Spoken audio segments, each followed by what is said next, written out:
Hola, bienvenidos al Foco, una escuela de pensamiento latinoamericano. Hoy vamos a hablar del capitalismo, que es el sistema político, económico y social en el que vivimos prácticamente todos los países de América Latina y el Caribe, con la sola excepción de Cuba. El capitalismo es el fundamento ideológico de la derecha. En este sentido, el capitalismo no es el único sistema político, económico y social posible. Es solo un sistema político, económico y social más. En este sentido se cae lo que se planteaba en el iluminismo, que vivíamos en el mejor de los mundos posibles en referencia a la monarquía y sobre lo cual Voltaire va a escribir una novela llamada Cándido. Cándido precisamente va a demostrar que en realidad no estaban viviendo justamente en el mejor de los mundos posibles. Y nos podríamos preguntar si en un mundo donde existe superproducción de alimentos y millones de niños muriendo de hambre, estamos realmente viviendo en el mejor de los mundos posibles. El capitalismo tampoco es un sistema natural y normal. De hecho, su fundamento es la explotación del hombre por el hombre y el saqueo voraz de los recursos naturales. El capitalismo, como un hecho histórico, tiene sus causas. Precisamente nosotros vamos a hablar de esas causas y vamos a tratar de explicar cómo llegamos a este sistema. La idea de poder explicar eso es poder entender que esto realmente es simplemente un sistema posible y no es, por lo menos eso creemos, el mejor sistema posible. Lo normal es entonces simplemente el discurso dominante, que en realidad es el discurso de la clase social dominante. Pero esto ya lo vamos a ver más adelante. En principio vamos a definir el capitalismo como un sistema basado en dos pilares: la propiedad privada de los modernos medios de producción capitalista por un lado y por otro lado la libertad de mercado. Un capitalista es aquel que puede hacer dinero con el dinero. Es el que busca ganancias no para derrocharlas sino para reinvertirlas. Pero ahora vamos a hacer un poco de historia. Durante la Alta Edad Media, Europa era un continente rural en donde vivían los campesinos que basaban su economía en el sistema del trueque, es decir, el intercambio de mercancías por mercancías. Estos campesinos vivían alrededor del castillo del señor feudal, con quien tenían una relación de feudalismo. Básicamente el señor les garantizaba la defensa, la protección, en el caso de un conflicto armado con otros señores feudales, y a cambio los campesinos debían pagar rigurosamente impuestos. Los impuestos no se pagaban con dinero, sino que se pagaban con mercancía. Si se pagaban, por ejemplo, con pollos, con cereales, etc. Los señores feudales solían tener muchos conflictos internos hasta que, entrado el primer milenio, alrededor del año 1000, los señores feudales empezaron a organizarse en torno a un enemigo en común, el Islam. En este sentido van a suspender sus conflictos individuales en pos de lograr un objetivo común, que era la reconquista de la ciudad de Jerusalén, que era donde estaban los santos lugares por donde había transitado Cristo. Y junto a las tropas se movieron también los artesanos, que empezaron a crear ferias a lo largo de Europa, y esas ferias empezaron a urbanizarse lentamente hasta convertirse en burgos, es decir, en pequeñas ciudades basadas en el comercio. Por extensión, a esos comerciantes y artesanos se les empezó a llamar burgueses. Estos son entonces los orígenes de un capitalismo comercial.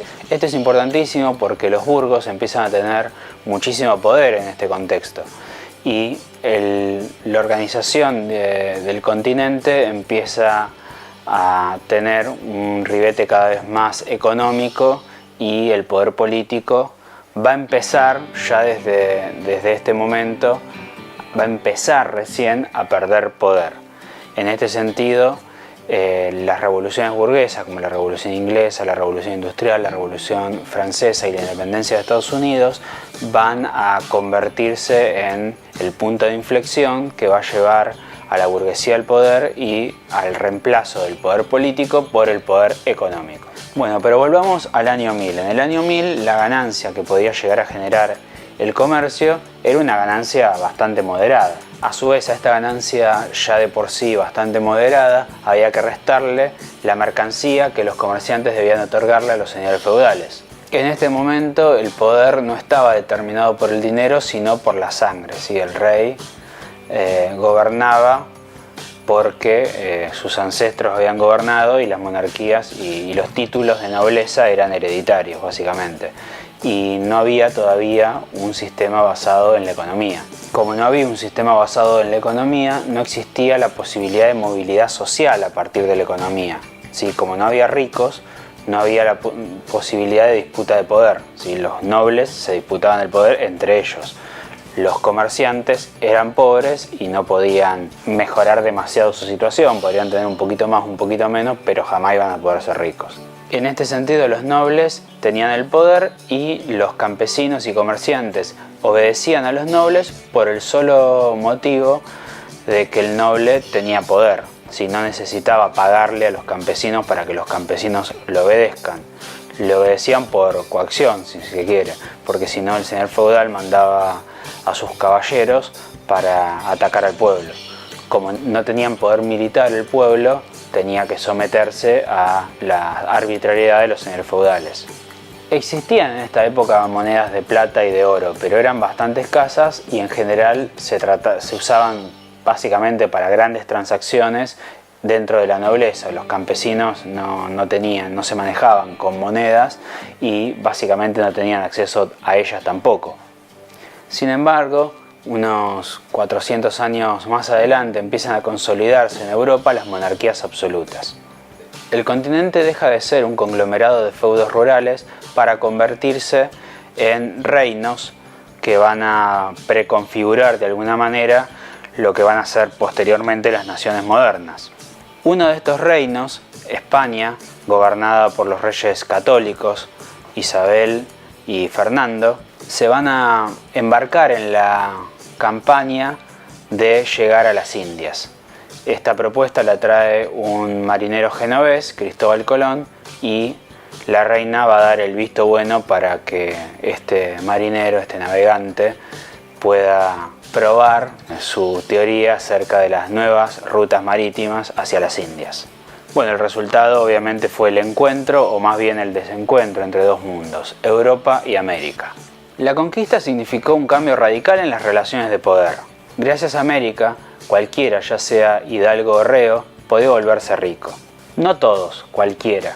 Esta va a ser la gran trampa del capitalismo. Los que lograron sobrevivir y volver a Europa se hicieron ricos y con esas riquezas empezaron a comprar títulos de nobleza. Recordemos que si bien la nobleza tenía el poder de la sangre, estos harapientos soldados que llegaban de América traían toneladas y toneladas de oro, que era con lo que se comercializaba internacionalmente, es decir, que ese oro era sumamente codiciado por la nobleza. El oro y la plata le permitían entonces a estos marinos imponer una nueva forma de poder, el poder económico. En ese sentido tenemos la obligación ética de aclarar que el oro y la plata extraídos de América estaban manchados con la sangre de los pueblos originarios, por un lado, y por otro lado, con la sangre de los esclavos traídos del África.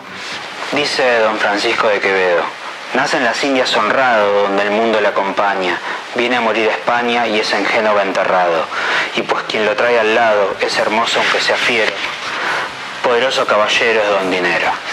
Bueno, lo que quiere decir Quevedo con este texto es que pese a que España en este momento era la dueña básicamente de toda América, Portugal apenas tenía un pedazo, no logra quedarse con la ganancia, sino que la ganancia termina depositada en los bancos de Génova. Más adelante Inglaterra, gracias al comercio de la piratería, va a lograr sacar el provecho más grande de la conquista de América y básicamente se va a quedar con toda la fortuna a través del engaño, del robo, etc. No obstante, prácticamente todos los países de Europa occidental participaron de este gran genocidio que fue la conquista del continente americano. El ascenso de la burguesía gracias a su poderío económico fue cada vez más evidente. El comediante francés Molière escribió una obra llamada El burgués gentilhombre. En ella se ve cómo la burguesía compraba literalmente su lugar en la corte. La nobleza, mientras tanto, se endeudaba con los banqueros para poder seguir sosteniendo sus lujos y no quedar debajo de los burgueses. Esto aceleró la llegada de la burguesía al poder y de las revoluciones burguesas a las que hicimos referencia anteriormente, que eran la inglesa, la francesa, la revolución industrial y la revolución de los Estados Unidos o la independencia de los Estados Unidos. En este sentido tenemos que aclarar que no todos los burgueses son capitalistas, ya que no todos los burgueses tienen un capital que les permita crecer económicamente. Recordemos siempre que cuando hablamos de capitalistas estamos hablando de personas que poseen los medios de producción. El capital es eso, son los modernos medios de producción capitalistas, son las fábricas. Si una persona no tiene fábricas, entonces esa persona no es un capitalista. Con el dinero de la fábrica, como ya dijimos, los capitalistas lo que van a hacer es reinvertirlo en más fábricas para tener todavía más dinero y poder reinvertirlo en más fábricas y tener todavía más dinero y así sucesivamente hasta conquistar el mercado. Las conquistas ya no son de territorio, sino que son conquistas del mercado. El capitalismo se va a regir por las leyes del mercado. Por eso el capitalismo siempre va a buscar que el mercado sea libre, ¿sí? Que el Estado no lo controle, porque si el Estado le pone límites a sus ambiciones inconmensurables, entonces los capitalistas sienten que no pueden seguir creciendo. Ahora, nosotros entendemos que justamente el deber del Estado es precisamente ponerle un límite al capitalismo, decirle, ustedes pueden producir, pueden crecer, lo que no pueden hacer es contaminar todo el medio ambiente como lo están haciendo, lo que no pueden hacer es explotar a los trabajadores, lo que no pueden hacer es comprar fábricas para fundirlas a propósito y llevarse todo el capital, etc. ¿Sí? Los límites del capitalismo deben ser impuestos por el Estado. Si no existe el Estado, entonces el capitalismo desbocado va a terminar destrozando el mundo en favor de su propio beneficio. Esto lo hemos vivido en los países latinoamericanos bajo los gobiernos neoliberales, de los que también vamos a hablar más adelante. Bueno, ya saben, suscríbanse, comenten y si les gustó el video, pongan me gusta y recomiéndenselo a sus amigos. Hasta la próxima.